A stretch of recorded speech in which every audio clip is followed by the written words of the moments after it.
Praise the lord. మీ అందరికీ నా హృదయపూర్వక వందనాలు. మీరందరూ సంతోషంగా ఉన్నారని మన ప్రభు అయిన యేసుక్రీస్తు కృపలు అనుదినము నూతనమైన వాగ్దానముతో మనందరము బ్రతుకుచున్న మన బ్రతుకులో మన తండ్రి మనకెంతో తోడుగా నీడగా ఉంటున్నాడు కదా. మరి ఈ దినము ప్రభు మనల్ని ప్రేమించి మనకిచ్చినట్టు వాగ్దానము కొలస్సీలకు రాసిన పత్రిక 3వ అధ్యాయము 15వ వచనము. క్రీస్తు అనుగ్రహించు సమాధానం మీ హృదయములలో వేలుచుండనివుడి. క్రీస్తు అనుగ్రహించిన సమాధానము మన హృదయములలో వేలుచుండనియమంటున్నాడు. నిజమే కదా. మరి అది ఎక్కడ వేలాలా? లోకములోనా, ఇంకా ఎక్కడైనా మరి మిద్దెల మేడలలోనా? కాదు కదా, మన హృదయములో దానిని వేలనియమంటున్నాడు. మరి ఆ సమాధానము మన హృదయంలో ఉన్నప్పుడు ఆ కుటుంబంలో ఉన్నట్టు అందరూ కూడా శాంతి సమాధానము కలిగి నెమ్మది కలిగి ఆ దేవుని నామని మయపరచగలరు. కాబట్టి క్రీస్తు అనుగ్రహించినది. ఇది ఎవరు అనుగ్రహించిన సమాధానము కాదు. మనుషుడు మరి లోక సంబంధానికి కావలసిన ప్రతి అవసరము తీర్చనొచ్చు, కానీ ఆ సమాధానం ఎవరు తీర్చలేదు. మార్కెట్లో డబ్బులు ఇస్తే అనేకమైన ఐటమ్ తీసుకొని సంతోషపడతాం, అయినా అది తృప్తి కాదు. అది ఒక్కరోజు తృప్తి. అయితే ఇది నిత్య జీవితానికి ఆయన వచ్చేంత వరకు, ఆయన అనుగ్రహించి నేను వచ్చేంత వరకు మీరు సంతోషంతో ఆనందంతో ఉండమని నేను అనుగ్రహించి వెళ్ళుచున్నానని చెప్పిన మాట, ఆ సమాధానం క్రీస్తు మనలో ఉండటానికి మరి ఏలుని అని చెప్తున్నాడు. దాన్ని మీలో ఉండనింపునివుడు అని చెప్తున్నాడు. దేవునికి స్తోత్రం. మరి అదేవిధంగా అందుకే కదా మన ప్రభు అయిన యేసయ్య మీరు ఏక శరీరం అని పిలువబడుచున్నారు.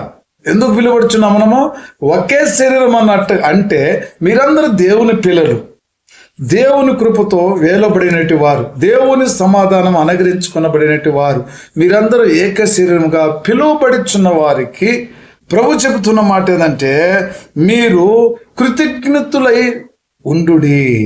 కృతజ్ఞ స్తుతుల స్తోత్రము చేయుచుండు జ్ఞానులై ఉండమని చెప్తున్నాడు. నిజమే కదా. ఈరోజు మరి అంతేకాకుండా సమస్త విధములైన జ్ఞానముతో క్రీస్తు వాక్యములు మీ హృదయములలో సమృద్ధిగా దాన్ని నివాసింపనివుడి.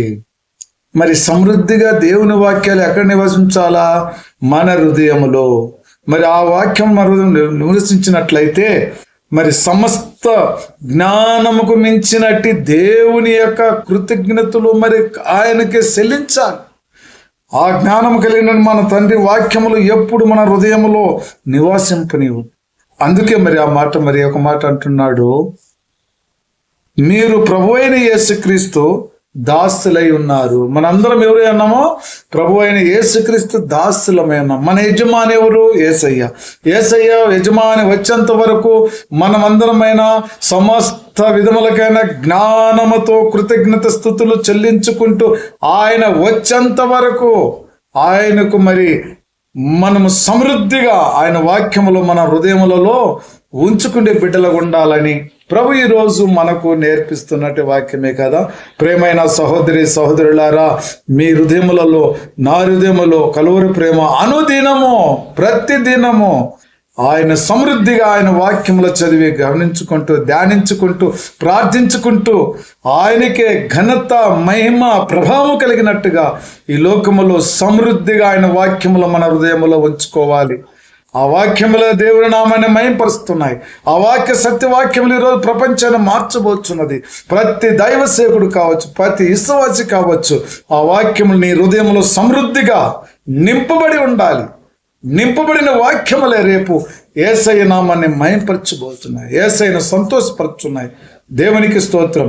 ప్రార్థన చేసుకుందాం. ప్రేమ కృపా జీవంగల తండ్రి, నాయనా మీరు చెప్పిన మాట ప్రకారమే నాయనా నీకే మహిమ ఘనత ప్రభావం కలగాలని తండ్రి.